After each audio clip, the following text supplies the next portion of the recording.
सच्चिदानंद सत्यप्रकाश विभू आणि आधार नाम रूपास बुद्धी न जाणे आणि जाणे त्यास परशुद्ध परमात्मा मिथ्यासे माझी अपार समुद्रावरती रविती देवी रही दैशेची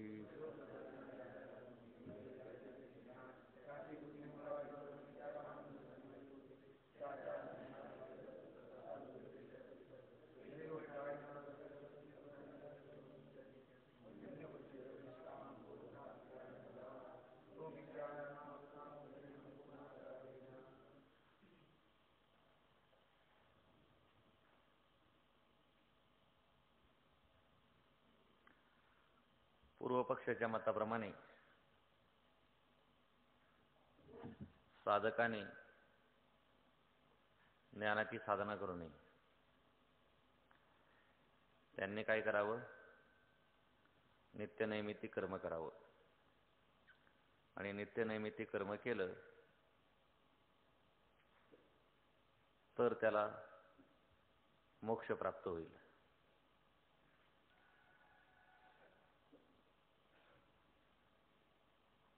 काम्य कर्म करू नये, निषिद्ध कर्म करू नये.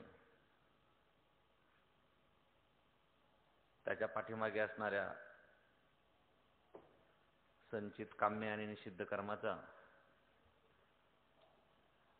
नाश होऊन जाईल. कशामुळे नाश होऊन जाईल? तर इच्छेच्या अभावामुळे काम्यकर्माचा नाश होईल आणि साधारण प्रायश्चित्तामुळे निषिद्ध संचित कर्माचा नाश होऊन जाईल. म्हणून त्यानं साधकाने काम्य कर्म करू नये, निषिद्ध कर्म करू नये. फक्त नित्य आणि नैमित्तिक कर्म करावं.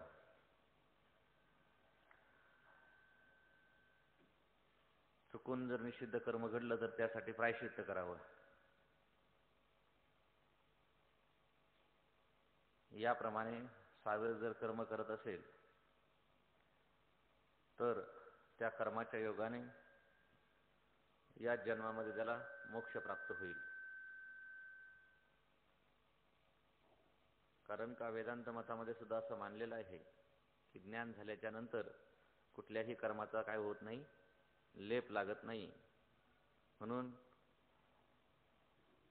मुमुक्षूच्या सुद्धा संचित कर्माचा नाश होऊन जातो. प्रारब्ध कर्म भोगून संपलं जातं आणि जो काही क्रियमान कर्म करतोय त्या क्रियमान कर्मापासून त्याला कुठल्याही प्रकारच्या पाप आणि पुण्याची उत्पत्ती होऊ शकत नाही. किंवा अशा प्रकारची कल्पना करावी की योगी पुरुषाला ज्याप्रमाणे एकाच वेळेला अनेक शरीर धारण करता येतात त्याप्रमाणे हा जन्म संपल्याच्या नंतर तो जो मुमुक्षू आहे तो मुमुक्षू पुढच्या जन्मामध्ये सर्वच्या सर्व त्याच्या संचितामध्ये असणारे काम्य आणि निषिद्ध कर्म भोगून संपून टाकेल आणि काम्य आणि निषिद्ध कर्माचा काय होईल? त्याचा नाश होईल. किंवा एकाच वेळेला अनेक शरीर धारण करून त्या सर्व कर्माचा काय करेल? उपभोग करून त्याचा नाश करून टाकेल. किंवा तिसरी कल्पना अशी मांडली की नित्यनैमित्तिक कर्म करत असताना साधकाला जे काही क्लेश होतात त्या क्लेशाच्या योगाने त्याच्या संचितामध्ये असणारे जे काही निषिद्ध कर्म आहेत ते निषिद्ध कर्म काय होतात? तर त्याचा नाश होऊन जातो आणि संचित कर्म पुढे आणखीन संचितामध्ये असणारे जे काही काम्यकर्म आहे त्या काम्यकर्माचा नाश होण्यासाठी पुढे एक जन्म किंवा अनेक जन्म घेऊन त्या संचितामध्ये असणाऱ्या काम्यकर्माचा काय होतो? नाश होतो. आणि सर्व कर्माचा नाश झाल्याच्या नंतर त्या साधकाला मोक्ष प्राप्त होतो. हे करत असताना त्यांनी कुठल्याही प्रकारचं प्रायश्चित्त नाही केलं तरी सुद्धा त्याला काय होतं? त्याच्या पूर्वीच्या असणाऱ्या पापकर्माचा नाश होऊन जातो.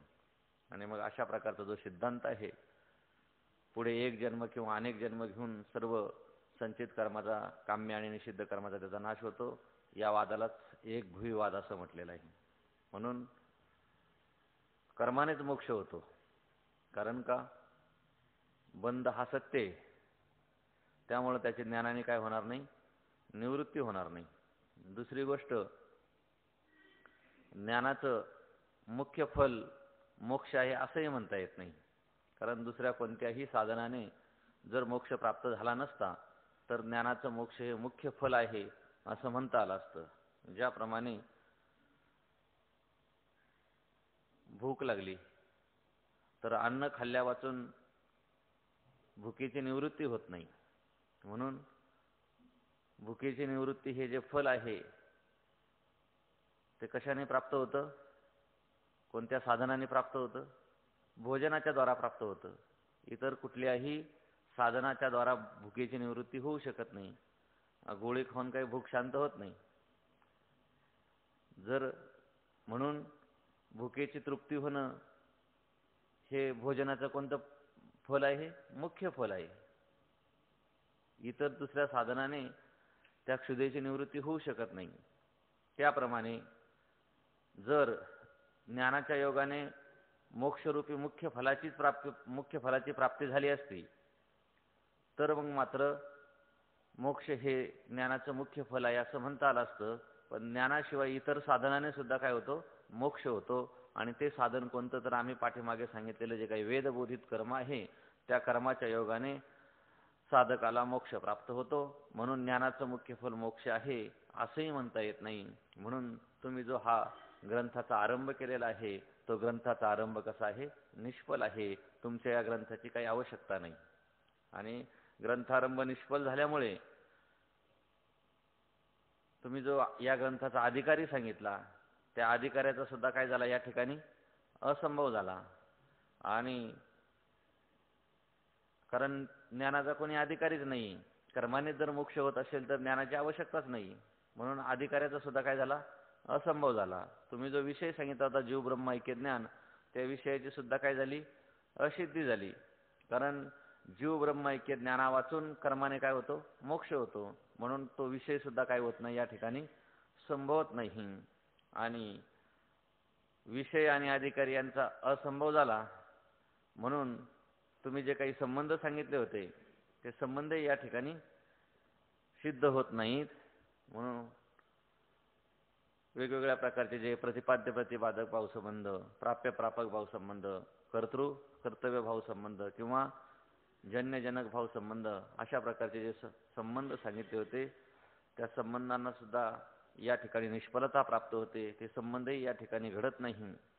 म्हणून मोक्ष जर प्राप्त करून घ्यायचा असेल तर ज्ञाना वाचून सुद्धा कर्माने मोक्ष प्राप्त होत असतो. आणि मोक्षरूपी फल हे कर्माने प्राप्त होतं. म्हणून तुमचं ज्ञान कसं आहे, निष्फल आहे. जगामध्ये अनेक प्रकारच्या वस्तू निर्माण झालेल्या आहेत, पदार्थ निर्माण झालेले आहेत.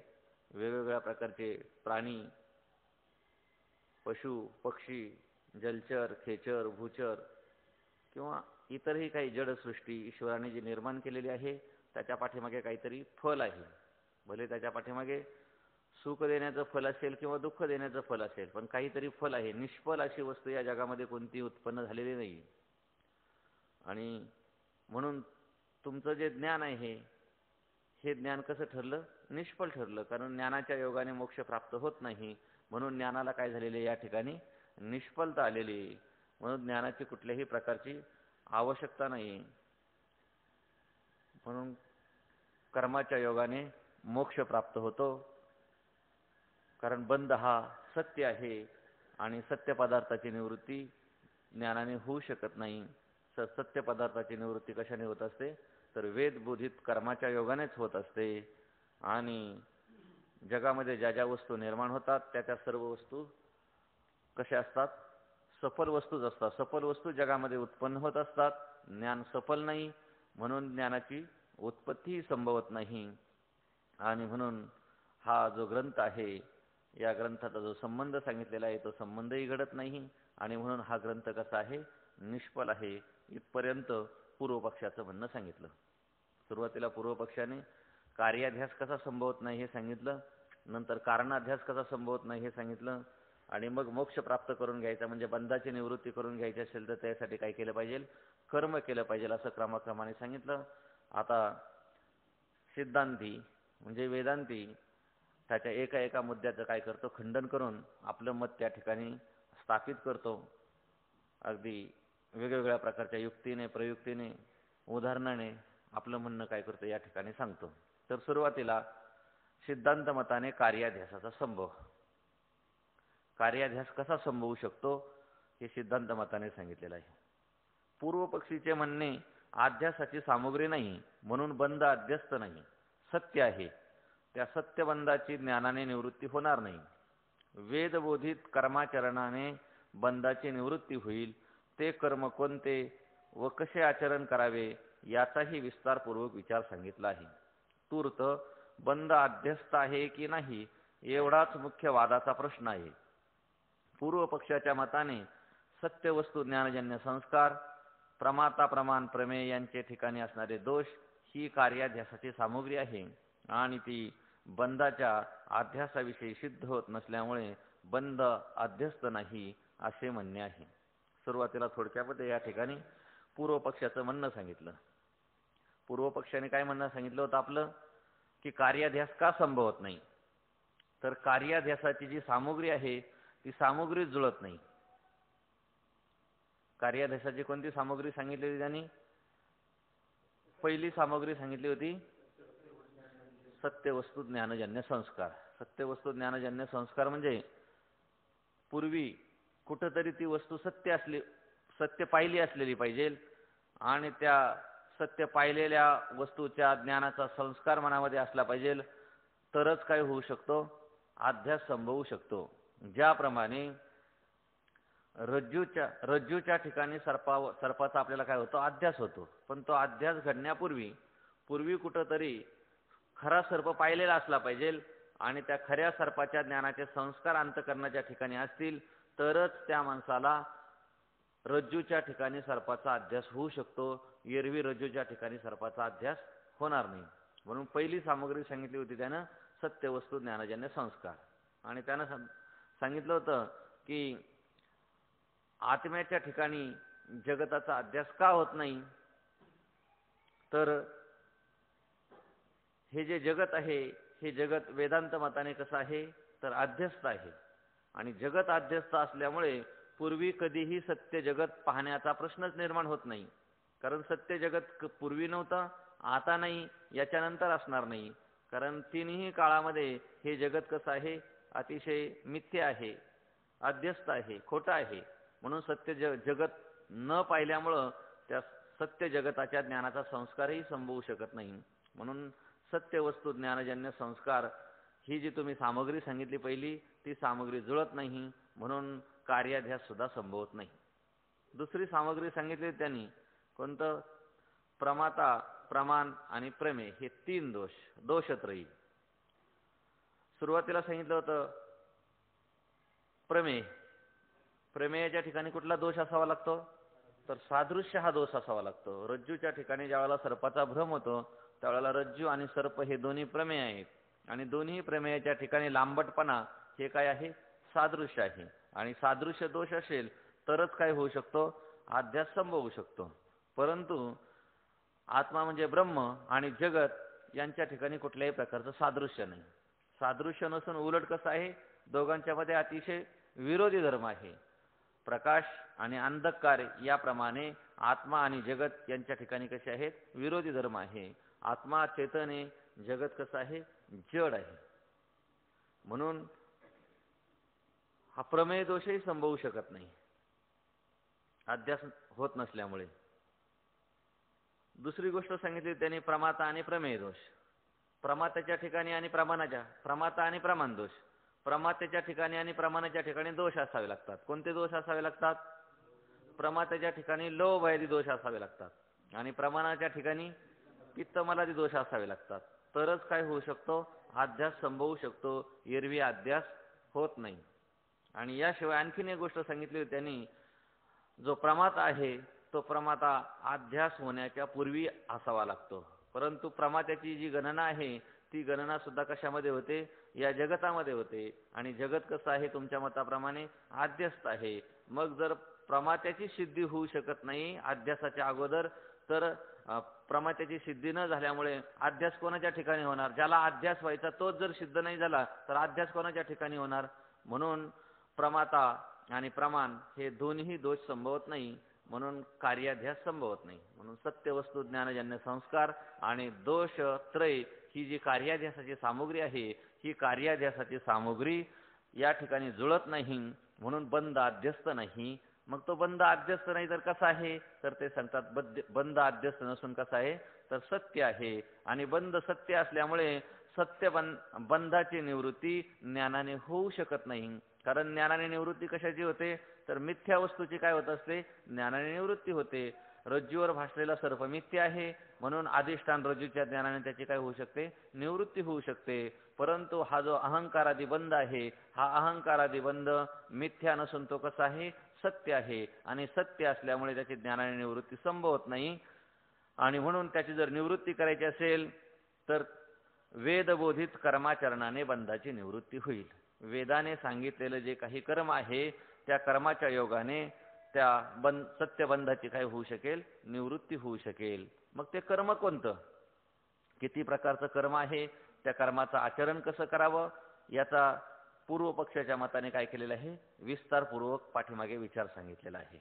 परंतु ग्रंथकार सांगतात की या ठिकाणी तूर्त बंध अध्यस्त आहे की नाही एवढाच मुख्य वादाचा प्रश्न आहे.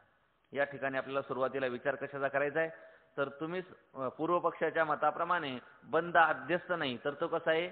सत्य आहे. आणि वेदांताच्या मताने बंध सत्य नसून तो कसा आहे? अध्यस्त आहे. म्हणून सुरुवातीला विचार जर कशाचा करायचा असेल की बंध सत्य आहे की मिथ्या आहे एवढाच काय करायचं आहे? फक्त विचार करायचा आहे. आणि बंध अध्यस्त कसा आहे हे काय करायचंय? पटवून द्यायचे. आणि हा मुख्य काय आहे? तर वादाचा प्रश्न आहे. पूर्व पक्षाच्या मताने सत्य वस्तू ज्ञानजन्य संस्कार आणि प्रमाता प्रमाण प्रमेय यांच्या ठिकाणी असणारे दोष ही कार्याध्यक्षाची सामग्री आहे. पूर्व पक्षाच्या मताने कार्याध्यक्षाची सामग्री सांगितली. कोणती सामग्री सांगितली? सत्य वस्तू ज्ञानजन्य संस्कार आणि दोषत्रयी ही कार्याध्यक्षाची सामग्री आहे. आणि ती बंधाच्या अध्यासाविषयी सिद्ध होत नसल्यामुळे बंध अध्यस्त नाही. त्यांचं म्हणणं आहे की ही सामग्री जुळत नाही, सामग्रीची सिद्धी होत नाही, त्यामुळे बंध अध्यस्त नसून तो कसा आहे? सत्य आहे. असं पूर्व पक्षाचं म्हणणं थोडक्यामध्ये सांगितलं. आणि आता सिद्धांत मताप्रमाणे त्याचं क्रमाने काय करतात? खंडन करतात. सिद्धांत मतात याचे पहिले उत्तर असे आहे की ही वर्णन केलेली कार्याध्यासाची सामग्रीच नाही. कारणाच्या समुदायास सामग्री म्हणतात. अध्यासाला मुळीच सामग्री लागत नाही असे आमचे म्हणणे नाही. पण सत्य वस्तू ज्ञानजन्य संस्कार व प्रमातादी दोषत्रयी ही सामग्री नाही. कार्याध्यासात फक्त सजातीय वस्तू ज्ञानजन्य संस्कार कारण आहे, दोषत्रय कारणच नाहीत. कारणाचा विचार करताना हे लक्षात ठेवले पाहिजे की ज्याच्या असण्याने कार्य होते आणि नसण्याने कार्य होत नाही तेच कारण. जसा सत्य सर्पाच्या ज्ञानसंस्काराने रज्जूवर सर्पाध्यास होतो, तसा सत्य सर्पाचा ज्ञानसंस्कार नसता वादीचा केलेला मिथ्या सर्प किंवा चित्रात काढलेला मिथ्या सर्प पाहून हा सर्प आहे असे लोकांकडून ज्ञान झाले तरी त्या मिथ्या ज्ञानसंस्कारानेही रज्जूवर सर्पाचा अध्यास होतो. तर ते सुरुवातीला सांगतात की तुम्ही जी सामग्री सांगितलेली आहे सत्य वस्तू ज्ञानजन्य संस्कार प्रमाता प्रमाण आणि प्रमेय दोष ही कार्याध्यासाची सामग्री आहे. तर आम्ही सांगतो की ही कार्याध्यासाची सामग्रीच नाही. तुम्ही जी सामग्री सांगितली ही सामग्री असेल तरच कार्याध्यास घडतो आणि ही सामग्री नसेल तर कार्याध्यास घडत नाही असं तुमचं म्हणणं कसं आहे? चुकीचं आहे. याच्याशिवाय सुद्धा अध्यास घडू शकतो. म्हणून तुम्ही जी सांगितलेली जी सामग्री आहे ती सामग्रीच या ठिकाणी जुळत नाही. म्हणून तुम्ही जी काही सामग्री सांगितलेली आहे ती सामग्री चुकीची सांगितलेली आहे. याचा अर्थ अध्यास होण्यासाठी सामग्री लागतच नाही असं आमचं म्हणणं नाही. पण तुम्ही जी म्हणता ती मात्र सामग्री नाहीये. मग सामग्री म्हणजे काय? म्हणजे कार्य घडण्यासाठी जी जी कारणं लागतात त्या कारणाला काय म्हटलं जातं? सामुग्री लागते. जसं घट निर्माण करायचं असेल तर त्याला काय लागतं? सामुग्री लागते. म्हणजे कारणाचा समुदाय लागतो. कोणती कोणती कारणं लागतात त्याच्या ठिकाणी घट निर्माण करण्यासाठी? सर्वात अगोदर कोण लागतं? त्या घटाचं उपादान कारण असणारी मृत्तिका. उपादान कारण म्हणजे कशाला म्हणतात उपादान कारण? ज्याचा कार्यामध्ये प्रवेश असतो आणि ज्याच्याशिवाय कार्य राहत नाही त्याला काय म्हटलं जातं? उपादान कारण म्हटलं जातं. म्हणून मृत्तिका ही घटाची उपादान कारण आहे. मृत्तिकेशिवाय घट होऊ शकत नाही. म्हणून पहिली सामग्री काय आहे घट निर्माण करण्यासाठी? मृत्तिका आहे. आणि केवळ मृत्तिका असेल तर घट होतच असं नाही. जिकडे तिकडे माती पडलेली आहे, मग मातीपासून घट उत्पन्न होतात असं नाही. त्याला उत्पन्न करणारा कोणीतरी चेतन असावा लागतो. म्हणून निमित्त कारण असावं लागतं त्याला. मग निमित्त कारण कोण आहे? कुंभार हा कोण आहे? निमित्त कारण आहे. आणि याच्या व्यतिरिक्त सुद्धा आणखीन सहाय्यक काही कारणे आहेत. त्याला चक्र लागतं, दंड लागतं. एवढंच नाही तर माती आणण्यासाठी गाढव सुद्धा असावं लागतं. एवढंच नाही तर त्या कुंभाराला मदत करण्यासाठी त्याला त्याची बायको सुद्धा असावी लागते. म्हणून ही सर्वच्या सर्व काय झाली? सामुग्री झाली. म्हणून कारणाचा जो समुदाय आहे त्या समुदायाला काय म्हटलं जातं? तर सामुग्री असं म्हटलं जातं. ही सर्वच्या सर्व कारणाचा समुदाय झाला. उपादान कारण आणि निमित्त कारण हे काय झालं? कारणाचा समुदाय झाला. आणि त्याच्यामुळं घटरूपी कार्य घडतं. म्हणून या कारणाच्या समुदायाला सामग्री असं म्हणतात. तर अध्यासाला मुळीच सामग्री लागत नाही असे आमचे म्हणणे नाही. अध्यास होण्यासाठी कुठल्याही प्रकारची सामग्री लागत नाही, म्हणजे कारणाचा समुदाय लागत नाही असं आमचं म्हणणं नाही. पण तुम्ही जे म्हणता की सत्य वस्तू ज्ञानजन्य संस्कार आणि दोषत्रय ही जी तुम्ही सामग्री सांगितली, पण सत्य वस्तू ज्ञानजन्य संस्कार व प्रमातादी दोषत्रय ही सामग्री नाही. तुम्ही सांगितलेली जी सामग्री आहे सत्य वस्तू ज्ञानजन्य संस्कार आणि 3 प्रमाता प्रमाण आणि प्रमेय हे जे 3 दोष सांगितले, ही मात्र अध्यासाची कार्याध्यासाची काही नाही तर सामग्रीच नाही. मग कार्याध्यासाला कोणती सामग्री लागते? आम्ही सांगतो, आमचं म्हणणं नीट ऐकून घ्या. कार्याध्यासास फक्त सजातीय वस्तू ज्ञानजन्य संस्कार कारण आहे, दोषत्रय कारणच नाहीत. मग कार्याध्यास होण्यासाठी काय लागतं? तर पहिलं सांगतात ते सजातीय वस्तू ज्ञानजन्य संस्कार. सजातीय वस्तू ज्ञानजन्य त्यांनी सांगितलं होतं सत्य वस्तू ज्ञानजन्य संस्कार. मग तो सत्य शब्द काढून टाकला आणि त्याच्या ठिकाणी कोणता शब्द घातला? सजातीय. सजातीय म्हणजे एकाच जातीचा. नाही का? जसं अनेक मनुष्य आहेत. राम मनुष्य, श्याम मनुष्य, हरी मनुष्य, कृष्ण मनुष्य, सगळे काय आहेत? मनुष्य आहेत. पण ते सगळे कसे आहेत? सजातीय, एकाच जातीचे आहेत. मनुष्य आहे आणि प्राणी आहे यांची मात्र एक जात नाही. यांची जात कोणती? वेगळी. जात म्हणजे ब्राह्मण, क्षत्रिय, वैश्य, शूद्र ही जात नाही घ्यायची या ठिकाणी. जात म्हणजे कोणती घ्यायची? एकच धर्म ज्याला अनेकाच्या ठिकाणी राहतो त्याला न्यायशास्त्रामध्ये काय म्हणतात? जात म्हणतात. एकच धर्म, मनुष्यत्व हा जो धर्म आहे तो अनेक मनुष्याच्या ठिकाणी राहतो. म्हणून मनुष्यत्व ही त्याची काय झाली? जात झाली. घटत्व हा धर्म अनेक घटाच्या ठिकाणी राहतो. घट लहान असेल, मोठा असेल, छोटा असेल, वेगवेगळ्या प्रकारचे असतील. म्हणून घटत्व ही जाती अनेक घटाच्या ठिकाणी राहते. म्हणून तिला काय म्हणायचं? जात म्हणायचं. म्हणून सजातीय, सजातीय म्हणजे एकाच जातीचे. आणि मग त्या सजातीय वस्तूच्या ज्ञानापासून उत्पन्न होणारा जो संस्कार आहे तो संस्कारच कार्याध्यासाची काय आहे? सामग्री आहे. सजातीय वस्तू ज्ञानजन्य संस्कार असेल तर अध्यास होऊ शकतो. कसा अध्यास होऊ शकतो ते पुढे सांगणार आहेत. आणि म्हणून तू जी सांगितली सत्यवस्तू ज्ञानजन्य संस्कार ही सामग्री नसून सजातीय वस्तू ज्ञानजन्य संस्कार हेच त्याला काय आहे? कारण आहे. आणखीन तू काय सांगितलं होतं? 3 प्रकारचे दोष, प्रमाता, प्रमाण आणि प्रमेय, हे 3 प्रकारचे दोष हे अध्यासाला काय आहे? कारण आहे. पण आम्ही सांगतो की दोषत्रय हे अध्यासाला कारण नाही. म्हणून सत्यवस्तू ज्ञानजन्य संस्कार आणि दोषत्रय ही कार्याध्यासाची सामग्री नसून कार्याध्यासाची सामग्री काय आहे? फक्त सजातीय वस्तू ज्ञानजन्य संस्कार एवढीच काय आहे? कार्याध्यासाची सामग्री आहे. कारणाचा विचार करताना हे लक्षात ठेवले पाहिजे की ज्याच्या असण्याने कार्य होते आणि नसण्याने कार्य होत नाही तेच कारण. तर कारण म्हणजे काय? तर जे असेल तरच कार्य होतं आणि नसेल तर कार्य होत नाही. माती असेल तरच काय होऊ शकेल? घट उत्पन्न होऊ शकेल. माती नसेल तर घट उत्पन्न होणारच नाही. म्हणून घट हे काय आहे? घटाचं कारण कोण आहे? माती हे त्याचं काय आहे? कारण आहे. आई वडील असेल तरच मुलाचा जन्म होऊ शकतो, एरवी मुलाचा जन्म होऊ शकत नाही. म्हणून आई वडील हे त्याचं काय आहे? कारण आहे. म्हणजे ज्याच्या असण्याने कार्य होते त्याला काय म्हटलं जातं? कारण असं म्हटलं जातं. आकाशामध्ये जर ढग असतील तरच पाऊस पडू शकेल. आकाशामध्ये ढग नाही आणि अचानक पाऊस पडायला लागला, असं कधी होईल का? नाही. म्हणजे ढग असल्याशिवाय पाऊस रूपी कार्याची उत्पत्ती होऊ शकत नाही. म्हणजे ज्याच्या असल्यामुळं काय होत असतं? कार्य होतं आणि नसल्यामुळं काय होत नाही? कार्य होऊ शकत नाही. त्याला काय म्हटलं जातं? कारण असं म्हटलं जातं.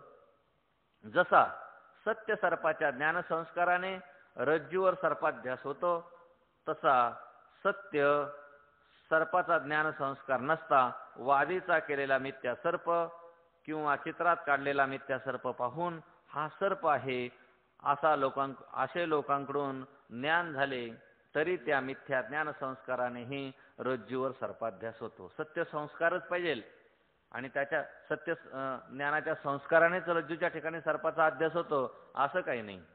मग तो सर्प जरी खोटा सर्प असेल नाही का, किंवा या ठिकाणी सांगतात वादीचा केलेला सर्प, चामड्याची वादी असते आणि त्या वादी सापाचा आकार त्याला देतात आणि तो काय दिसतो? सापासारखा दिसतो. किंवा चित्रामध्ये साप काढला आणि ते सापाचं चित्र पाहिलेलं असलं तरी सुद्धा हा काय आहे? सर्प आहे, हे सापाचं चित्र आहे. अशा प्रकारचं काय होत असतं? माणसाला ज्ञान होत असतं. ज्यानं आयुष्यात कधीही साप पाहिलेला नाही. एखाद्या माणसाचं संपूर्ण जीवन कुठं गेलं? मुंबईमध्ये गेलं, शहरामध्ये गेलं. त्याला साप पाहण्याची कधीही संधी मिळाली नाही. पण टीव्ही मध्ये साप पाहिला त्यांनी, नाही की नाही? चित्रामध्ये साप पाहिला तरी सुद्धा त्याला सापाचा भ्रम होऊ शकतो, सापाचा अध्यास होऊ शकतो. कारण का? त्या चित्रामध्ये पाहिलेल्या सापाच्या योगाने हा साप आहे अशा प्रकारचं त्याला काय होऊ शकतं? ज्ञान होऊ शकतो. लांबट आकाराचा असतो, फणीवरती करतो, त्याच्या शेपटीवर पाय दिला तर तो माणसाला चावतो, अशा प्रकारचं त्याला ज्ञान होतं. आणि त्या ज्ञानाच्या योगाने, मिथ्या सर्पाच्या ज्ञानाच्या योगाने सुद्धा त्याला काय होऊ शकतो?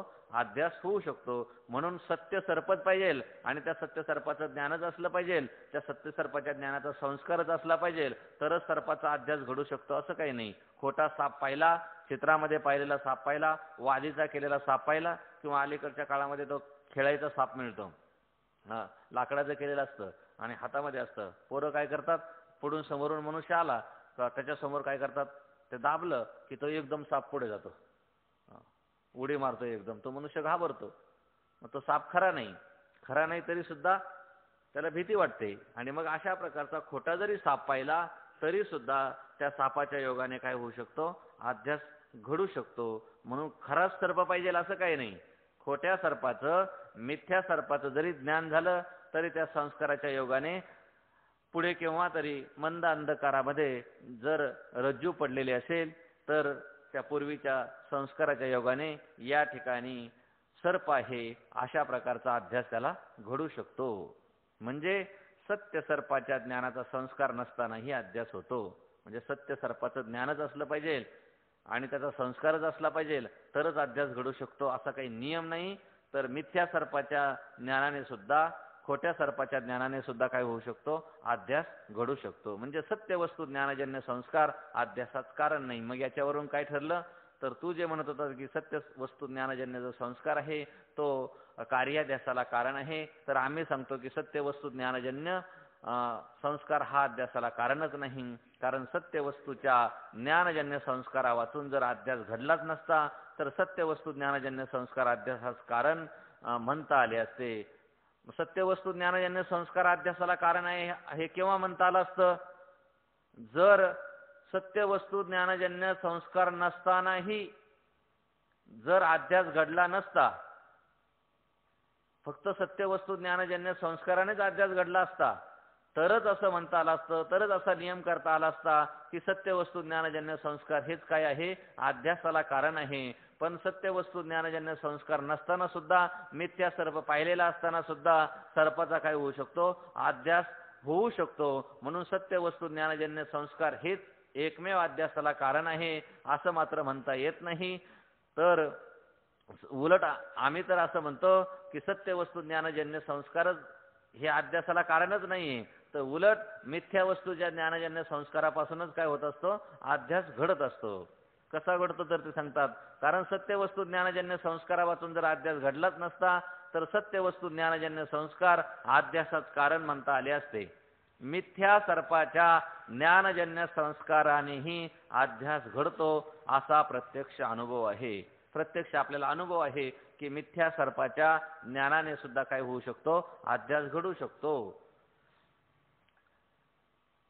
तर सत्य वस्तू ज्ञानजन्य संस्कारच अध्यासाचा हेतू आहे हे म्हणणे बरोबर नाही. याच्यावरून काय ठरलं की सत्य वस्तू ज्ञानजन्य संस्कार हे अध्यासाला कारण आहे असं म्हणणं बरोबर नाही. याकरता कारणाच्या लक्षणातून सत्य हा शब्द काढून त्या ठिकाणी सजातीय शब्द घालून सजातीय वस्तू ज्ञानजन्य संस्कार अध्यासाला हेतू आहे असेच कारण मानणे आवश्यक आहे. म्हणून काय करायचं, तू जे सांगितलं होतं कार्यादेशाच्या सामुग्रीमध्ये सत्य वस्तू ज्ञानजन्य संस्कार हे अध्यासाला कारण आहे, तर त्याच्या ठिकाणी असणारा सत्य शब्द काढून टाकायचा आणि त्याच्याऐवजी काय करायचा, सजातीय हा शब्द काय करायचा, टाकायचा. आणि सजातीय वस्तू ज्ञानजन्य संस्कारच काय आहे, अध्यासाला कारण आहे. कारण खरा सर्प काय आणि खोटा सर्प काय, दोन्ही ठिकाणी सर्पत्व ही जाती आहे नाही का. म्हणून दोघांच्या ठिकाणी सजातीय एकच जातीत्व आहे. चित्रातला साप असला काय आणि खरा साप असला काय, सर्पत्व ही जी जाती आहे ही सर्पत्व जाती दोघांच्याही ठिकाणी आहे. म्हणून दोन्ही कसे आहेत, सजाती. चित्रातला साप आणि खरा साप हे दोन्ही कसे आहेत, सजाती आहे. म्हणून त्या ठिकाणी सत्य वस्तू ज्ञानजन्य संस्कार हे अध्यासाला कारण नसून सजातीय वस्तू ज्ञानजन्य हेच काय आहे, तर अध्यासाला कारण आहे. कारण खोटा साप पाहून सुद्धा काय होऊ शकतो, अध्यास होऊ शकतो. म्हणून सत्य हा शब्द काढून टाकायचा आणि त्याच्याऐवजी काय करायचा, सजातीय हा शब्द ठेवून सजातीय वस्तू ज्ञानजन्य संस्कार हा हे अध्यासाला हेतू आहे असं त्याचं काय केलं पाहिजे, कारण मानलं पाहिजे. कारणाचे असे लक्षण केले म्हणजे आत्म्याहून बंद कोठेतरी सत्य असून त्याच्या ज्ञानाच्या संस्काराची आवश्यकता आहे. हा पूर्व पक्षाने दिलेला दोष आहे तो आपोआप गेला. कशासाठी केलं हे सर्वच्या सर्व, वास्तविक पाहिलं तर सत्य वस्तू ज्ञानजन्य संस्काराने सुद्धा काय होऊ शकतो, अध्यास घडू शकतो. मग पूर्व पक्षाचं जे म्हणणं होतं की सत्य वस्तू ज्ञानजन्य संस्कार हे अध्यासाला कारण आहे, मग त्यांचं म्हणणं खोडून टाकलं आणि या ठिकाणी तुम्ही काय म्हटलं, सत्य वस्तू ज्ञानजन्य संस्कार नसून काय आहे, तर सजातीय वस्तू ज्ञानजन्य संस्कार हे काय आहे, अध्यासाला कारण आहे. सत्य हा शब्द काढून टाकला आणि त्याच्या ठिकाणी काय केला, काय सजातीय हा शब्द ठेवला.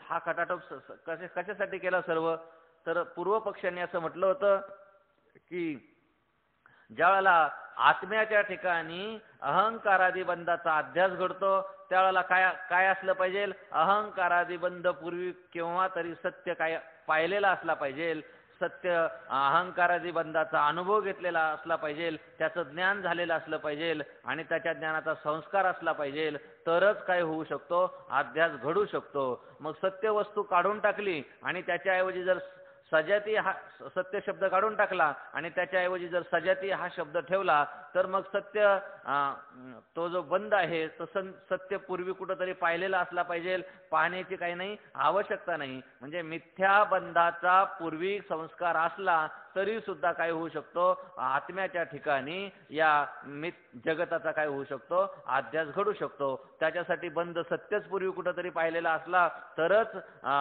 आत्म्याच्या ठिकाणी जगताचा किंवा बंधाचा अध्यास घडू शकतो, असा काही नियम राहत नाही. म्हणून सत्य शब्द काढून टाकला आणि त्याच्याऐवजी कोणता शब्द टाकला, तर सजातीय शब्द टाकला. म्हणून सजातीय शब्द टाकल्यामुळं काय झालं, तर सत्यबंधाच्या ज्ञानाची काही नाही, पूर्वीच्या संस्काराची आवश्यकता नाही. म्हणजे हा बंध कसा आहे, मिथ्य आहे आणि त्या मिथ्या बंधाचा जरी पूर्वीचा संस्कार असला तरी सुद्धा आता काय घडू शकतो, अध्यास घडू शकतो. जसा रज्जूच्या ठिकाणी सर्पाचा अध्यास घडतो. पूर्वीच्या काळात सत्य सर्प पाहिलेला नसेल, खोटा सर्प पाहिलेला असेल तरी सुद्धा अध्यास घडू शकतो. त्याप्रमाणे मिथ्या जगतरूपी बंधाचा पूर्वीचा जो संस्कार आहे आणि त्या संस्काराच्या योगाने या आत्म्याच्या ठिकाणी जगताचा किंवा बंधाचा काय होऊ शकतो, अध्यास घडू शकतो. त्याच्यासाठी सत्य पाहण्याची आवश्यकता नाही, म्हणून सत्य शब्द काढून त्याच्याऐवजी काय केला, सजातीय शब्द या ठिकाणी टाकला. म्हणून सजातीय वस्तू ज्ञानजन्य संस्कार अध्यासाला हेतू आहे असे कारण मानणे आवश्यक आहे. कारणाचे असे लक्षण केले म्हणजे आत्म्याहून बंध कोठे तरी सत्य असून त्याच्या ज्ञानाची संस्काराची आवश्यकता आहे. आत्म्याहून बंध कधीतरी केव्हा तरी कुठंतरी काय केला पाहिजे, सत्य पाहिला पाहिजे, त्याचा संस्कार असण्याची आवश्यकता आहे. हा जो पूर्व पक्षीने जो दोष दिला होता तो दोष काय झालेला आहे, आपोआप नाहीसा होतो. कारण कोणतंही जर लक्षण करायचं असेल तर लक्षण कसं केलं पाहिजे, निर्दोष अशा प्रकारचं लक्षण केलं पाहिजे, तरच ते लक्षणाची काय होऊ शकते, सिद्धी होऊ शकते. नाहीतर लक्षण जर दोषयुक्त केलं तर त्या लक्षणाला कुठल्याही प्रकारचा अर्थ राहत नाही.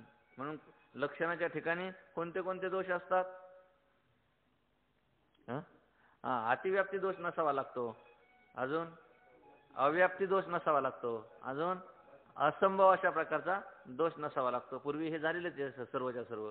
म्हणून तिन्ही दोषांनी रहित अशा प्रकारचं कोणत्याही कोणाचं काय करावं लागतं, लक्षण करावं लागतं.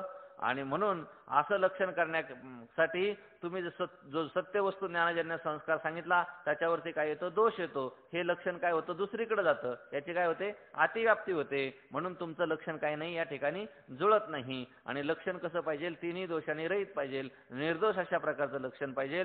म्हणून तुम्ही जे लक्षण केलं होतं, काय केलं होतं की सत्य वस्तू ज्ञानजन्य संस्कार हा जो दोष पाहिजे हा तरच काय होऊ शकतो, अध्यास घडू शकतो. म्हणून तुमचं हे लक्षण या ठिकाणी जुळत नाही. म्हणून तुम्ही जे कारणाचं जे लक्षण केलं होतं की सत्य काय केला पाहिजे, कुठंतरी बंध पाहिलेला असला पाहिजे तरच आत्मस्वरूपाच्या ठिकाणी काय होतो, हा अध्यास घडू शकतो. मग तुम्ही जो हा दोष दिलेला होता तो दोष काय झालेला आहे, आपोआपच दूर झालेला आहे. कारण संस्काराचे जनक जे ज्ञान आणि त्या ज्ञानाचा जो विषय तो सत्य असो की मिथ्या असो, तो विषय सजातीय मात्र असला पाहिजे. की संस्काराचे जनक जे ज्ञान, संस्कार कोणापासून होतात, ज्ञानापासून होतात. ज्ञान झाल्याशिवाय त्याचं काय होत नाही, संस्कार होत नाही.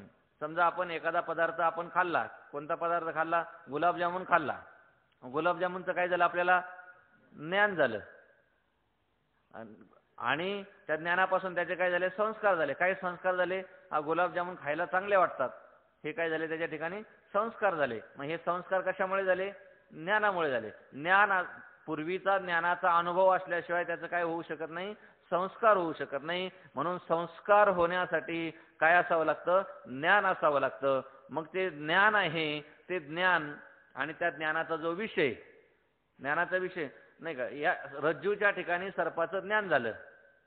काय झालं, सर्पाचं ज्ञान झालं. आणि ज्ञानाचा नंतर काय झाला, संस्कार झाला अंतःकरणाच्या ठिकाणी. कोणता संस्कार झाला की सर्प लांबट आकाराचा असतो, काळ्या रंगाचा असतो, तो चावतो, अशा प्रकारचा जो संस्कार आहे तो संस्कार झाला. कशाच्या योगाने झाला, ज्ञानाच्या योगाने झाला. मग त्या ज्ञानाचा विषय कोण आहे, सर्प हा त्या ज्ञानाचा काय आहे, विषय आहे. मग तो विषय सत्यच पाहिजे असा काही नियम नाही. ज्ञानाचा म्हणजे संस्काराचं जनक, जनक म्हणजे ज्याच्यापासून उत्पन्न झाला संस्कार. कोणापासून उत्पन्न झाला संस्कार, ज्ञानापासून उत्पन्न झाला. म्हणून संस्काराचा जनक कोण आहे, ज्ञान आहे. आणि त्या ज्ञानाचा विषय कोण आहे, सर्प आहे. मग त्या ज्ञानाचा विषय जो सर्प आहे तो सर्प सत्यच पाहिजे अध्यास होण्यासाठी असा काही नियम नाही. तो विषय सत्य असो किंवा मिथ्या असो तरी सुद्धा अध्यास घडू शकतो. म्हणजे सत्य सर्पच पाहिलेला असला पाहिजे असा काही नियम नाही. पूर्वी मिथ्या सर्प जरी पाहिलेला असला तरी सुद्धा त्याच्या ज्ञानाच्या संस्कारामुळे रज्जूच्या ठिकाणी सर्पाचा काय होऊ शकतो, भ्रम होऊ शकतो, असं त्यांना या ठिकाणी सांगितले. संस्काराचं जनक जे ज्ञान म्हणजे संस्कार ज्याच्यापासून उत्पन्न झालेलं आहे अशा प्रकारचं ते सर्पाचं काय ज्ञान. आणि त्या ज्ञानाचा विषय कोण, सर्प. मग तो विषय सत्य असो किंवा मिथ्या असो, खरा असो नाहीतर खोटा असो, तो मात्र कसा असला पाहिजे, विषय मात्र सजातीय असला पाहिजे. तो विषय कसा असला पाहिजे, एकाच जातीचा असला पाहिजे. नाहीतर अध्यास कशाचा झाला, सर्पाचा झाला. आणि झाला कुठं म्हटले, झाडावर झाला. झाडाच्या ठिकाणी सर्पाचा अध्यास होईल का, नाही होणार, कारण दोघांची जाती भिन्न आहे.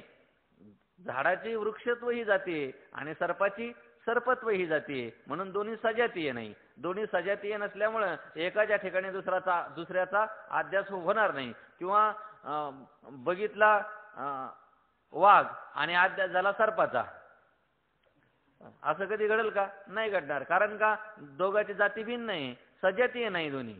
म्हणून वस्तू ज्ञानाचा जनक काय, संस्काराचा जनक ज्ञान, आणि त्या ज्ञानाचा जो विषय, तो विषय कसा पाहिजे, सत्य असू द्या नाहीतर मिथ्या असू द्या. म्हणजे सत्य सर्प पाहिलेला असू द्या किंवा मिथ्या सर्प पाहिलेला असू द्या. फक्त काय पाहिला पाहिजे त्याने, सर्पच पाहिलेला असला पाहिजे. त्या सर्पाचा काय असला पाहिजे, संस्कार असला पाहिजे. मग तो संस्कार चित्रातला साप पाहून झालेला असू द्या किंवा खरा सर्प पाहून झालेला असू द्या, तरी सुद्धा त्याला रज्जूच्या ठिकाणी काय होऊ शकतो, सर्पाचा अध्यास घडू शकतो. येते ना लक्षामध्ये, काय वाटलं ते विचारायचं. म्हणून संस्काराचं जनक जे ज्ञान आणि त्या ज्ञानाचा जो विषय, तो सत्य असला काय किंवा मिथ्या असला काय, तो विषय मात्र कसा पाहिजे, तर सजातीय असला पाहिजे. म्हणजे दोघांच्याही ठिकाणी सर्पत्व ही जाती कशी असली पाहिजे, समान असली पाहिजे. म्हणजे चित्रातल्या सापाच्या ठिकाणी सर्पत्व ही जाती आहे आणि खऱ्या सापाच्या ठिकाणी सुद्धा सर्पत्व ही जाती काय असली पाहिजे. म्हणून म्हणजे दोन्ही कसे असले पाहिजे, सजातीय असले पाहिजे. दोन्ही सजातीय असेल तर मग मात्र काय होऊ शकतो, अध्यास घडू शकतो. म्हणजे खोटा सर्प हाही त्याच्या ठिकाणी सर्पत्व जाती आहे आणि पाहिलेला पूर्वी, आणि त्या दोरीच्या ठिकाणी जो अध्यास झाला तो जो सर्प आहे, त्या सर्पाच्या ठिकाणी जी सर्पत्व जाती आहे ती सुद्धा कशी आहे, दोन्ही सजाती आहे. म्हणजे पूर्वीचा खरा सर्प असो पाहिलेला, त्याच्या ज्ञानाचा संस्कार खऱ्या सर्पाचा असो खोट्या सर्पाचा असो, पण तरी सुद्धा तो सर्प आणि अध्यास, दोरीच्या ठिकाणी अध्यासामुळं भासलेला जो सर्प आहे, त्या दोघांची जाती मात्र कशी आहे, समान आहे, एकच आहे. त्याच्या ठिकाणी कसं आहे, सजातीयत्व आहे. म्हणून अध्यास होण्यासाठी दोघांची जाती काय असली पाहिजे, तर एक असली पाहिजे. म्हणून तो विषय कसा असला पाहिजे, सजातीय असला पाहिजे. वारुळावर असणाऱ्या सापावर आणि चित्रात काढलेल्या सापावर सर्पत्व ही एकच जाती आहे. वारुळावर पूर्वीच्या ठिकाणी आपण जो साप पाहिला, आता काही वारुळ राहिली नाही, त्याच्यामुळे वारुळाच्या ठिकाणी काही साप दिसत नाही, आता घराने साप दिसतात, आहे की नाही. कारण सापाला राहायला जागाच राहिली नाही, माणसाने जिकडे तिकडे घरं बांधून टाकली, मग सापाने राहायचं कुठं, म्हणून साप पण घरामध्ये राहायला आले.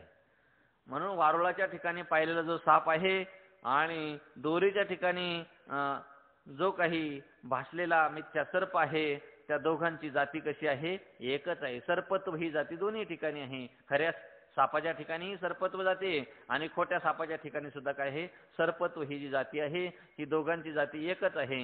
म्हणून मिथ्या सर्पाचे ज्ञान सत्य सर्पाच्या ज्ञानाची सजाती आहे.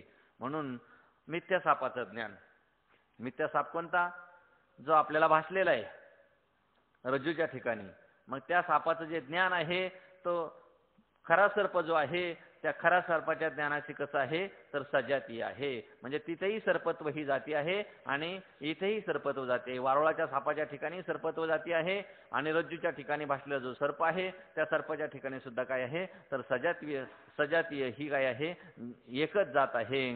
आणि म्हणून मिथ्या सर्पाचे ज्ञान सत्य सर्पाच्या ज्ञानाची सजातीय आहे आणि मिथ्या सर्पाच्या ज्ञान संस्काराने अध्यास घडतो. आणि त्यामुळं मिथ्या सर्पाचं जरी पूर्वीच्या काळामध्ये ज्ञान झालेलं असेल तरी सुद्धा त्या ज्ञानाच्या संस्काराच्या योगाने काय होऊ शकतो, अध्यास घडू शकतो. म्हणून सजातीय वस्तू ज्ञानजन्य संस्कारच अध्यासाचे कारण आहे हे सिद्ध झाले. आणि याच्यावरून काय सिद्ध झालं की सत्य वस्तू ज्ञानजन्य संस्कार हा अध्यासाला कारण नसून सजातीय वस्तू ज्ञानजन्य संस्कार हाच काय आहे, अध्यासाला कारण. म्हणजे ज्याचा अध्यास घडायचा आहे ती वस्तू आणि जो अध्यास घडलेला आहे ती वस्तू, या दोघांची जाती कशी असली पाहिजे, एकच असली पाहिजे. मग पूर्वी पाहिलेला साप मिथ्या असो नाहीतर सत्य असो तरी सुद्धा अध्यास घडू शकतो, तो साप सत्यच पूर्वीच्या काळात पाहिलेला असला पाहिजे तरच या ठिकाणी सर्पाचा अध्यास घडू शकतो असं काही नाही. मिथ्या सर्प जरी पाहिलेला असला तरी सुद्धा रज्जूच्या ठिकाणी सर्पाचा काय होऊ शकतो, अध्यास घडू शकतो. फक्त अध्यास घडण्यासाठी दोघांची जाती मात्र काय पाहिजे, एकच पाहिजे. आणि मग दोघांची जात एकच आहे. कोणती जात आहे, सर्पत्व. पूर्वीच्या काळात चित्रामध्ये पाहिलेला जो सर्प आहे त्याची सर्पत्व ही जात आहे, आणि आता रज्जूच्या ठिकाणी बसलेला जो सर्प आहे त्याची सर्पत्व ही काय आहे, जात आहे. म्हणून दोघांच्याही ठिकाणी सजातीय काय आहे, गुणधर्म आहे. सजातीय हा धर्म असल्यामुळे रज्जूच्या ठिकाणी सर्पाचा अध्यास घडू शकतो. त्याच्यासाठी पूर्वीच्या काळामध्ये सत्य सापाच्या ज्ञानापासून उत्पन्न झालेला संस्कारच पाहिजे असा काही नियम नाही. मिथ्या साप पाहिलेला असला तरी सुद्धा त्याच्या ज्ञानाच्या संस्कारापासून रज्जूच्या ठिकाणी सर्पाचा अध्यास घडू शकतो. सत्य सर्पच पाहिला पाहिजे असं मात्र नाही. फक्त दोघांच्या ठिकाणी सजातीयत्व हा काय पाहिजे, धर्म पाहिजे. म्हणून तू जे सांगत होता की सत्य वस्तू ज्ञानजन्य संस्कार ही कार्याध्यासाची सामग्री नसून सत्य वस्तू हा शब्द काढून टाक आणि त्याच्या ऐवजी काय कर, सजातीय वस्तू ज्ञानजन्य संस्कार हीच काय आहे, तर अध्यासाचं काय आहे, कारण आहे. असं काय झालं, सिद्ध झालं.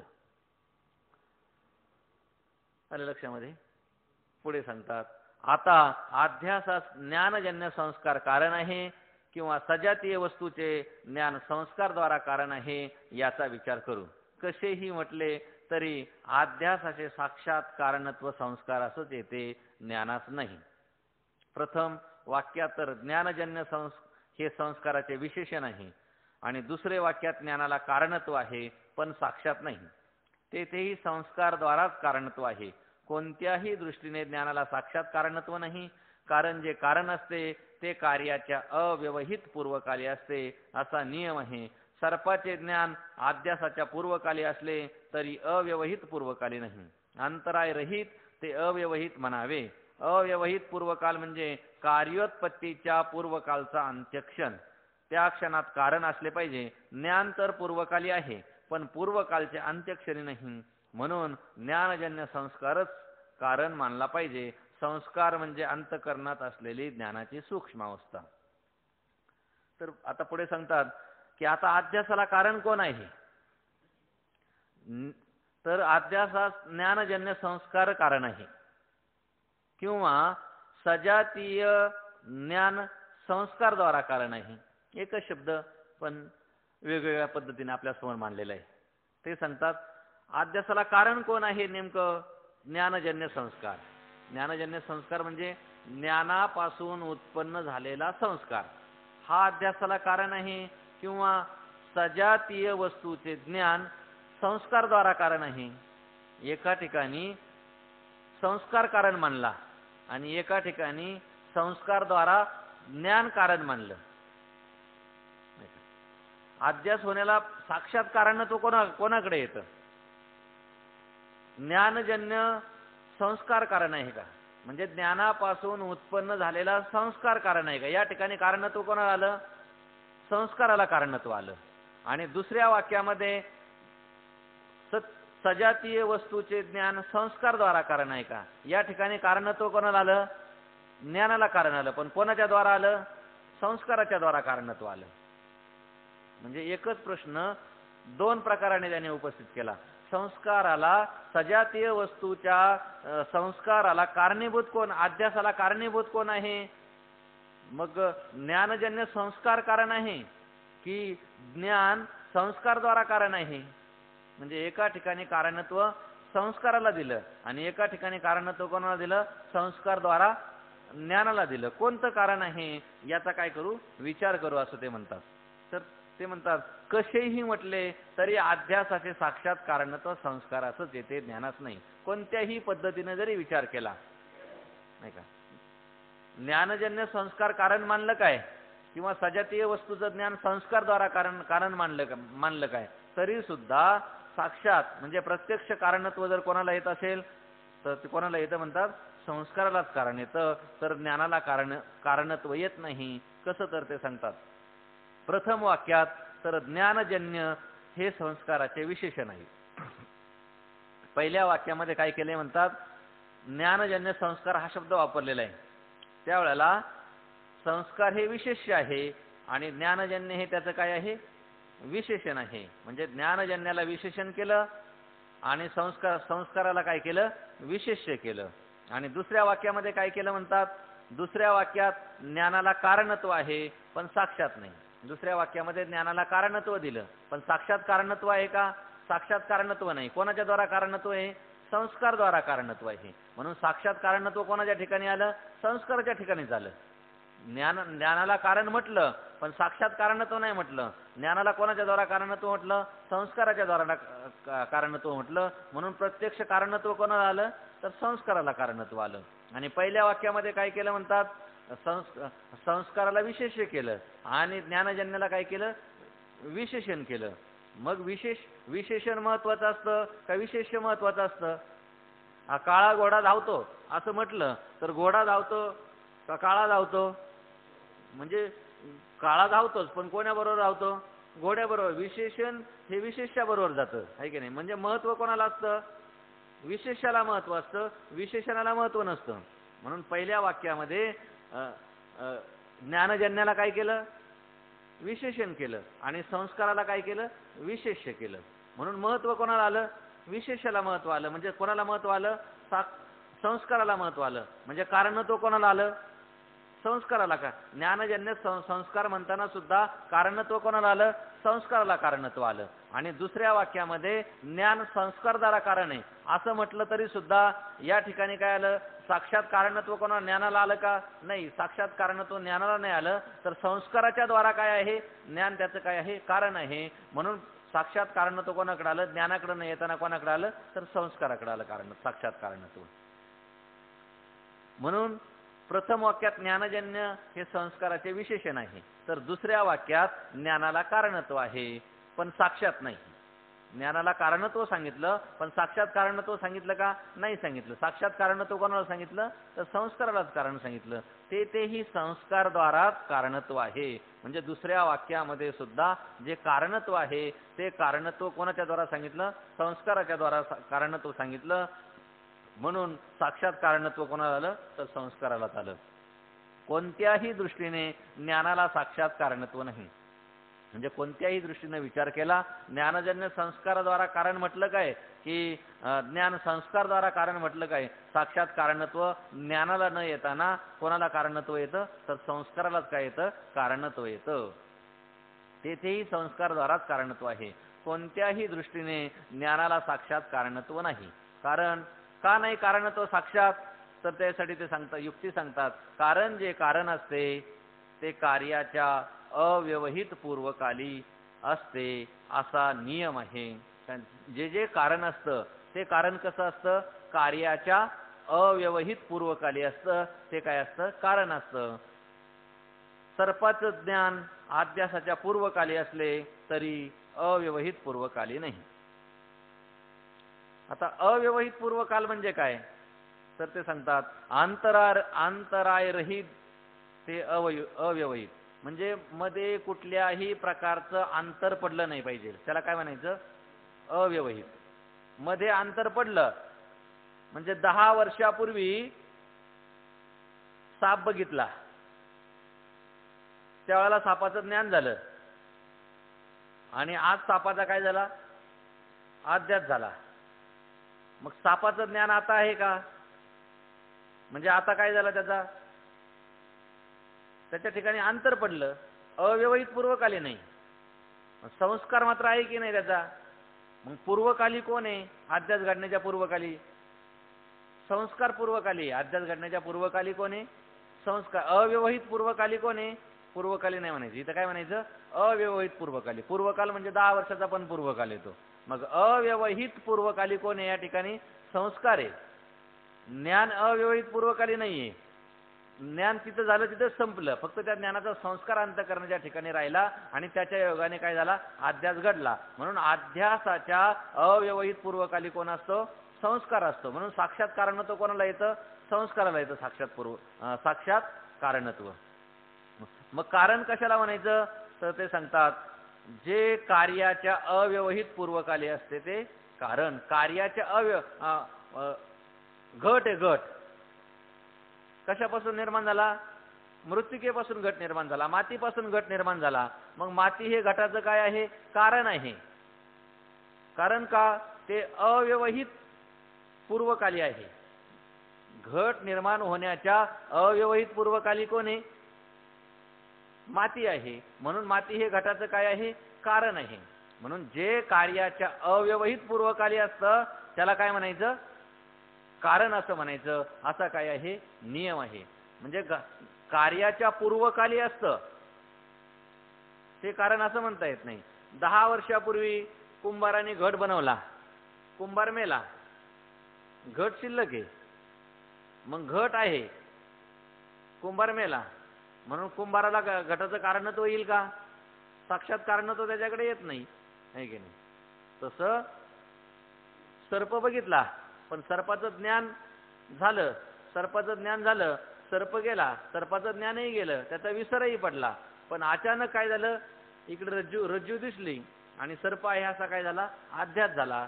म्हणून अध्यास कशाच्या योगाने झाला? कोणत्याही वस्तूचं जर ज्ञान झालं तर ते ज्ञानाचे संस्कार अंतःकरणाच्या ठिकाणी होत असतात. मग चांगली गोष्ट असो, वाईट गोष्ट असो, त्या ज्ञानाचे संस्कार. म्हणून आता आपण अभ्यास केला तो परीक्षेमध्ये बरोबर आठवतो आपल्याला. का आठवतो? त्याचं कारणच आहे. इथे काय आपण आता अभ्यास करतो ते ज्ञान आपल्या समोर नाहीये, ते तिथेच संपलं. पण त्याचे जे संस्कार आहे ते संस्कार कुठे राहतात? अंतःकरणाच्या ठिकाणी राहतात. म्हणून परीक्षेच्या अव्यवहित पूर्वकाली कोण असतात? संस्कार असतात अभ्यासाचे. म्हणून आपण काय करू शकतो? ते पेपरवर उतरू शकतो, लिहू शकतो. तसं ज्या वेळेला सर्पाचा अध्यास होतो त्या अध्यासाच्या अव्यवहित पूर्वकाली कोण असतं? तर सर्पज्ञानाचे काय असतात? संस्कार असतात. म्हणून ते सांगतात, म्हणून संस्काराला साक्षात कारणत्व कोणाला येतं? संस्कारालाच कारणत्व येतं. म्हणून कारण कारण कशाला म्हणायचं? की जे कार्याच्या अव्यवहित पूर्वकाली असतं त्याला काय म्हणायचं? कारण म्हणायचं. असा काय आहे? नियम आहे. आणि सर्पाचे ज्ञान अध्यासाच्या पूर्वकाली असले तरी अव्यवहित पूर्वकाली नाही. सर्पाचं ज्ञान पूर्वकाली आहे. पूर्वकाली आहे म्हणजे केव्हा आहे? ज्या वेळेला आपण सर्प बघितला, मग तो खरा सर्प बघितलेला असेल किंवा चित्रातला सर्प बघितलेला असेल, तो सर्प बघितल्याबरोबर आपल्याला सर्पाचं काय झालं? ज्ञान झालं. विषय पाहिल्याबरोबर त्या विषयाचं काय होत असतं? ज्ञान होत असतं. अंतःकरणाची वृत्ती विषयापर्यंत गेली आणि तो विषय जाणला आणि जाणल्याच्या नंतर त्याचं काय होत असतं? ज्ञान होत असतं. पुढे हा विषय विस्ताराने येणारे 4थ्या तरंगामध्ये किंवा पाठीमागही याचं विवेचन झालं असेल. कोणत्याही पदार्थाचं ज्ञान कसं होतं? अंतःकरणाची वृत्ती इंद्रियाच्या द्वारा बाहेर जाते. बाहेर गेल्याच्या नंतर त्याच्या ठिकाणी, त्या वस्तूच्या ठिकाणी आवरण असतात. कोणाचं आवरण असतं? एक अज्ञानाचं आवरण असतं आणि दुसरं अंधकाराचं आवरण असतं. ते एक आवरण बाजूला होतं आणि दोन्ही आवरणाचा नाश झाला म्हणजे तो पदार्थ मी जाणला. अशा प्रकारे त्या पदार्थाचं काय होत असतं? ज्ञान होत असतं. मग सर्पाचं, खऱ्या सर्पाचं किंवा खोट्या सर्पाचं आपल्याला काय झालं? ज्ञान झालं सर्प पाहिल्याच्या नंतर. मग सर्पही गेला आणि सर्पाचं ज्ञानही तिथेच काय झालं? संपलं. पण आज बऱ्याच कालावधीनंतर आपल्याला तो सर्प रज्जूच्या ठिकाणी सर्प भासला. मग रज्जूच्या ठिकाणी सर्प भासला त्यावेळेला त्या सर्पाचं ज्ञान आहे का तिथे? तो सर्पही नाही आणि त्या सर्पाचं ज्ञानही नाही. तर आज त्या ठिकाणी कोण आहे? अव्यवहित पूर्वकाली फक्त त्या सर्पज्ञानाचे संस्कार आहेत. पूर्वकाली सर्पाचं ज्ञान आहे, पण अव्यवहित पूर्वकाली सर्पाचं ज्ञान आहे का? अव्यवहित पूर्वकाली सर्पाचं ज्ञान नाही. पूर्वकाली म्हणजे पूर्वकाल कितीही घ्या तुम्ही, 10 वर्षाचा घ्या, 50 वर्षाचा घ्या, 100 वर्षाचा घ्या. पूर्वकाली सर्पाचं ज्ञान आहे, पण अव्यवहित पूर्वकाली सर्पाचं ज्ञान नसून त्या ज्ञानाचा काय आहे? संस्कार आहे. म्हणून या ठिकाणी सांगतात की सर्पाचं ज्ञान अध्यासाचे पूर्वकाली असले तरी सुद्धा अव्यवहित पूर्वकाली नाही. अव्यवहित पूर्वकाली सर्पाचं ज्ञान नाही. म्हणून अंतराय रहित ते अव्यवहित म्हणावे. तर अव्यवहित कोणाला म्हणायचं? ज्याच्यामध्ये कुठल्याही प्रकारचं अंतर नाही, म्हणजे जास्त काल गेलेला नाही. लगेच ती वस्तू काय पाहिजे? कार्य उत्पत्ती होण्याच्या त्याच क्षणाला, पूर्व क्षणाला, अगोदरच्या क्षणाला ते कारण त्या ठिकाणी काय असलं पाहिजे? अस्तित्वात असलं पाहिजे. तरच त्याच्याकडे साक्षात कारणत्व जातं. एरवी त्याच्यात साक्षात परंपरेने कारणत्व त्याच्याकडे येईल, पण साक्षात कारणत्व मात्र येण्यासाठी कार्य होण्याच्या अव्यवहित पूर्वकाली कुठल्याही प्रकारचं अंतर न ठेवताना ती पूर्वकाली प्रथम क्षणाला ते कारण असलं तरच साक्षात कारणत्व त्याच्याकडे येतं. म्हणून अंतराय रहित जे असतं त्यालाच काय म्हटलं जातं? अव्यवहित म्हटलं जातं. आणि अव्यवहित पूर्वकाल म्हणजे अव्यवहित पूर्वकाल कशाला म्हणायचं तर त्याची व्याख्या सांगतात. अव्यवहित पूर्वकाल म्हणजे कार्योत्पत्तीच्या पूर्वकालचा अंत्यक्षण. कार्याची उत्पत्ती होण्यापूर्वी अव्यवहित पूर्वकाल काय म्हणायचं? कार्याची उत्पत्ती होण्याच्या अगोदर पूर्वकाल म्हणजे अगोदरचा जो काल आहे त्या काळाचा शेवटचा क्षण. म्हणजे 10 वर्षापूर्वी आपण सर्प पाहिला हा काय झाला? पूर्वकाल झाला. आणि आज काय झाला? आपल्याला सर्पाचा अध्यास झाला. मग अध्यास होण्याच्या अगोदर पूर्वकाल आहे की नाही? मग त्या पूर्वकालचा जो शेवटचा क्षण म्हणजे अध्यास होण्याचा पहिला क्षण आणि पूर्वकालाचा शेवटचा क्षण म्हणजे पूर्वीच्या काळाचा जो शेवटचा क्षण आहे, अंत्य क्षण आहे कार्य उत्पत्तीचा, त्याला काय म्हणायचं तर अव्यवहित पूर्वकाल. येतं ना याचा अर्थ लक्षामध्ये? अव्यवहित पूर्वकाल म्हणजे कार्याची जी उत्पत्ती होते, म्हणजे सर्पाची उत्पत्ती झाली, मग तो खरा सर्प असेल किंवा खोटा सर्प असेल, दोरीच्या ठिकाणी आपल्याला सर्प भासला, सर्पाची तिथे काय झाली? उत्पत्ती झाली. काही लोक खरी उत्पत्ती म्हणतात, काही लोक मिथ्या उत्पन्न झाला सर्प म्हणतात. मग तो मिथ्या असो नाहीतर खरा असो, मग त्या उत्पत्तीच्या म्हणजे सर्पाच्या म्हणजे कार्याच्या उत्पत्तीचा जो पूर्व काल आहे, अगोदरचा जो काल आहे, त्या काळाचा शेवटचा क्षण. त्या काळाचा शेवटचा क्षण म्हणजे अजून कार्य उत्पन्न झालं, पुढं कार्याचे उत्पन्न होण्याच्या पहिला क्षण म्हणजे अगोदरचा क्षण, आणि कार्य उत्पन्न होण्यापूर्वीचा जो पूर्वकाल आहे त्या पूर्वकालचा जो शेवटचा क्षण आहे, त्या शेवटच्या क्षणालाच काय म्हटलं जातं? अव्यवहित पूर्वकाल. त्या क्षणात कार्य असले पाहिजे आणि त्यावेळेला मात्र काय असलं पाहिजे? ते कारण असलं पाहिजे, तरच साक्षात कारणत्व त्याच्याकडे जातं, एरवी त्याच्याकडे जात नाही. ज्ञान तर पूर्वकाली आहे पण पूर्वकालच्या अंत्यक्षणी नाही. ज्ञान पूर्वकाली आहे नाही का? ज्या वेळेला आपण सर्प पाहिलेला आहे त्यावेळेला त्या सर्पाचं ज्ञान आहे, पण आज 10 वर्षाच्या नंतर आपल्याला अध्यास झाला त्यावेळेला ज्ञान आहे का?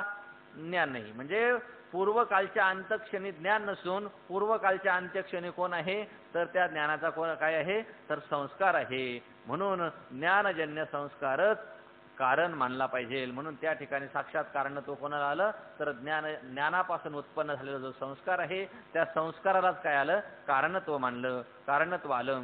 म्हणून संस्कार म्हणजे मग संस्कार म्हणजे तरी काय असा प्रश्न निर्माण होईल. म्हणून ते सांगतात की संस्कार म्हणजे अंतःकरणात असलेली ज्ञानाची सूक्ष्म अवस्था, जी बीजभूत अवस्था आहे, सूक्ष्म अवस्था आहे, तिला काय म्हटलं जातं? संस्कार म्हटलं जातं. जसं धान्य असतं आणि त्या धान्याचं एखादा वृक्ष असतो आणि त्या वृक्षाचं छोटंसं बीज असतं, त्या बीजामध्ये संपूर्ण वृक्षाचा काय असतो? त्याच्यामध्ये संस्कार असतो. वडाचं एवढं मोठं झाड असतं पण ते वडाचं झाड कुठं असतं? तिथे सूक्ष्म अशा प्रकारच्या त्या बीजामध्ये काय झालेलं असतं? संस्कार रूपाने सामावलेलं असतं. म्हणून जी काही सूक्ष्म अवस्था आहे अंतःकरणाच्या ठिकाणी आपल्याला ती दिसत नाही, पण दिसत नसली तरी सुद्धा कार्यावरून काय करावं लागतं? कारणाचं अनुमान करावं लागतं. कधी कारणावरून कार्याचं अनुमान केलं जातं आणि कधी कार्यावरून कारणाचं अनुमान केलं जातं. कारणावरून कार्याचं अनुमान कसं करता येतं आपल्याला? आकाशामध्ये ढग आले नाही, अगदी भरून आले, थंडगार वारा सुटलेला आहे, त्याच्यावरून आपण अनुमान करू शकतो ज्या अर्थी ढग आलेले त्या अर्थी पाऊस येऊ शकतो. कारणावरून कार्याचं अनुमान. कार्यावरून सुद्धा काय करता येतं? कारणाचं अनुमान करता येतं. सकाळी आपण झोपेतून उठलो आणि बाहेर आल्याच्या नंतर पाहतो तर रस्त्यावर सगळीकडे जिकडे तिकडे पाणी वाहते. मग ज्या अर्थी रस्त्यावर पाणी वाहतोय, जमीन ओली झालेली आहे, त्या अर्थी रात्री पाऊस पडला असला पाहिजे. कार्य दिसलं आपल्याला आणि कार्यावरून कशाचं अनुमान केलं? कारणाचं अनुमान केलं. सकाळी झोपेतून उठला आणि उठताना त्याच्या लक्षामध्ये आलं की सतरंजी ओली झालेली आहे. कार्य आहे हो, सतरंजी ओली होणं हे काय आहे? कार्य आहे. मग कशाने ओली झाली असली पाहिजे? मग त्याच्या लक्षामध्ये आलं की रात्री झोपताना आपण उशाला तांब्या भरून ठेवलेला होता, तो सांडला असला पाहिजे. कार्यावरून कारणाचा अनुमान. तसं इथे ज्या अर्थी संस्कार उद्भूत होतात है की नाही, त्या अर्थी ज्ञानाची जी सूक्ष्म अवस्था आहे त्याचं ज्ञान होतं. संस्कारावरून काय होतं? ज्ञान होतं. त्या अर्थी सूक्ष्म रूपाने ज्ञान कुठं आहे? अंतःकरणाच्या ठिकाणी आहे. म्हणून ज्ञानाची जी अत्यंत सूक्ष्म अवस्था आहे ती सूक्ष्म अवस्था कुठं असते? तर अंतःकरणाच्या ठिकाणी असते. म्हणून तिलाच काय म्हणायचं? तर संस्कार संस्कार असं म्हणायचं. याच्यावरून काय सिद्ध झालं की साक्षात कारणत्व कोणाला आलं? संस्काराला कारण आलं. मग ज्ञानजन्य संस्कार म्हटलं काय, किंवा ज्ञान संस्कारद्वारा कारण म्हटलं काय, दोन्हींचा अर्थ काय झाला? एकच झाला. साक्षात कारणत्व कोणाला येतं? तर संस्कारालाच कारणत्व येतं. कारण कार्याच्या अव्यवहित पूर्वकाली ज्ञान नसून त्या ठिकाणी कोण असतात? तर संस्कार असतात. म्हणून संस्कारालाच काय येतं? कारणत्व येतं. आता हे कशासाठी सांगितलं याचा आणखीन पुढे विस्तार करणार आहे, ते आपण नंतर बघू. पुंडलिक वरधारी विठ्ठल.